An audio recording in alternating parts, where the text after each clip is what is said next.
നമസ്കാരം. ദേവസ്വം ബോർഡ് പ്രസിഡന്റിനെയും അംഗങ്ങളെയും പോറ്റിയുമായി ബന്ധിപ്പിച്ചതിൽ അന്നത്തെ മന്ത്രിയായിരുന്ന കടകംപള്ളി സുരേന്ദ്രന് പങ്കുണ്ട് എന്നും അദ്ദേഹത്തെ ചോദ്യം ചെയ്യാതിരിക്കാൻ സാധിക്കില്ല എന്നും സതീശൻ പറഞ്ഞു. കോടതി ഇടപെട്ടതിനാലാണ് ഇപ്പോൾ ചോദ്യം ചെയ്യൽ നടന്നത് എന്നും ചോദ്യം ചെയ്യൽ എന്തുകൊണ്ട് രഹസ്യമാക്കി എന്ന ചോദ്യവും അദ്ദേഹം ഉന്നയിച്ചു. എത്ര ഒളിപ്പിച്ചു വെച്ചാലും സത്യം പുറത്തു വരുമെന്നും തുടർ നടപടികൾ ഉണ്ടാകട്ടെ എന്നും വി.ഡി. സതീശൻ പറഞ്ഞു. ശബരിമല സ്വർണ്ണക്കൊള്ള അന്വേഷിക്കുന്ന പ്രത്യേക അന്വേഷണ സംഘത്തെ താൻ തള്ളിപ്പറഞ്ഞിട്ടില്ല എന്നും SITക്ക് മേൽ മുഖ്യമന്ത്രിയുടെ ഓഫീസ് സമ്മർദ്ദം ചെലുത്തുന്നുണ്ട് എന്ന കാര്യം മാത്രമാണ് പറഞ്ഞത് എന്നും അദ്ദേഹം വ്യക്തമാക്കി.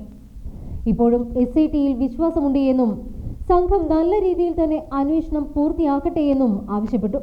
എന്നാൽ മുഖ്യമന്ത്രിയുടെ ഓഫീസ് അന്വേഷണത്തിൽ ഇടപെടരുത് എന്നും സതീശൻ മുന്നറിയിപ്പ് നൽകി.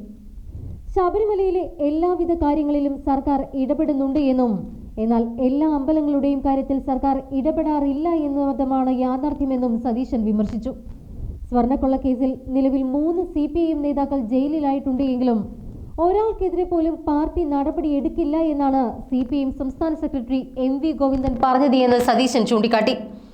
അവർക്കെതിരെ നടപടിയെടുത്താൽ പൈങ്കിളി തലക്കെട്ടുകൾ വരുമെന്ന ഗോവിന്ദന്റെ പ്രസ്താവനയെയും അദ്ദേഹം രൂക്ഷമായി വിമർശിച്ചു.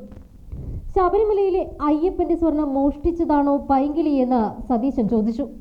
സ്വർണം മോഷ്ടിച്ചവരെ സഹായിക്കുകയും അവർക്ക് കുട പിടിച്ചു നിൽക്കുകയും ചെയ്യുകയാണ് സർക്കാർ ചെയ്യുന്നത്. അതാണ് യാഥാർത്ഥ്യമെന്നുമാണ് പ്രതിപക്ഷ നേതാവിന്റെ ആരോപണം. കേസിൽ കോടതി ജാമ്യം നിഷേധിച്ചവർക്കെതിരെയും CPIM നടപടി സ്വീകരിച്ചിട്ടില്ല എന്നും കൂടുതൽ നേതാക്കളുടെ പേര് പുറത്തു വരുമെന്ന ഭയമാണ് പാർട്ടിക്കും സർക്കാരിനും ഉള്ളത് എന്നും അദ്ദേഹം പറഞ്ഞു.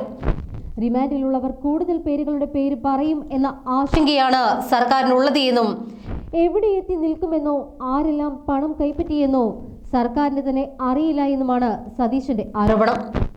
അതുകൊണ്ട് തന്നെ CPIM നേതാക്കൾ നടപടിയെടുക്കാൻ മുട്ടുവിറയ്ക്കുകയാണ് എന്നും ഈ കേസിൽ ഉൾപ്പെട്ടവരാരും തന്നെ നിഷ്കളങ്കരല്ല എന്നുമാണ് അദ്ദേഹം ആവർത്തിക്കുന്നത്. കടകംപള്ളി സുരേന്ദ്രനെ ചോദ്യം ചെയ്തുവെന്ന വിവരം പുറത്തു വന്നതിന് പിന്നാലെയായിരുന്നു സതീശന്റെ ഈ പ്രതികരണം. ശനിയാഴ്ചയാണ് പ്രത്യേക അന്വേഷണ സംഘം കടകംപള്ളി സുരേന്ദ്രനെയും ഇതേ ദിവസം തന്നെ ദേവസ്വം ബോർഡ് മുൻ പ്രസിഡന്റ് PS പ്രശാന്തിനെയും ചോദ്യം ചെയ്തത്.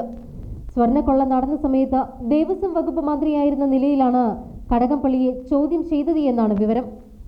ചോദ്യം ചെയ്യൽ നടന്നതായി കടകംപള്ളി സുരേന്ദ്രൻ സ്ഥിരീകരിക്കുകയും ചെയ്തു. 2019 മന്ത്രിയായിരുന്ന കാലത്തെ കാര്യങ്ങളാണ് SIT ചോദിച്ചത് എന്ന് വ്യക്തമാക്കുകയും ചെയ്തു. അതേസമയം കേസിൽ ദേവസ്വം ബോർഡ് മുൻ അധ്യക്ഷൻ A. പത്മകുമാറിന്റെ റിമാൻഡ് കാലാവധി 14 ദിവസത്തേക്ക് കൂടി നീട്ടിയിരിക്കുകയാണ്. ജാമ്യഹർജിയിൽ ജനുവരി 7-ന് വിധി പറയുമെന്നും അറിയിച്ചു. ജനുവരി 7-ന് പത്മകുമാറിന് ജാമ്യം ലഭിച്ചില്ല എങ്കിൽ തീർച്ചയായും വമ്പൻ സ്രാവുകളുടെ പേരുകൾ പത്മകുമാർ വെളിപ്പെടുത്തിയേക്കും. അങ്ങനെ സംഭവിച്ചാൽ ആ ദിവസം തന്നെ മുഖ്യമന്ത്രി പിണറായി വിജയന്റെ രാജി പോലും സംഭവിക്കാം. അന്വേഷണത്തിന്റെ ഭാഗമായി SIT സംഘം 2 CIമാരെ കൂടി ഉൾപ്പെടുത്തിക്കൊണ്ട് വിപുലീകരിച്ചിരിക്കുകയാണ്.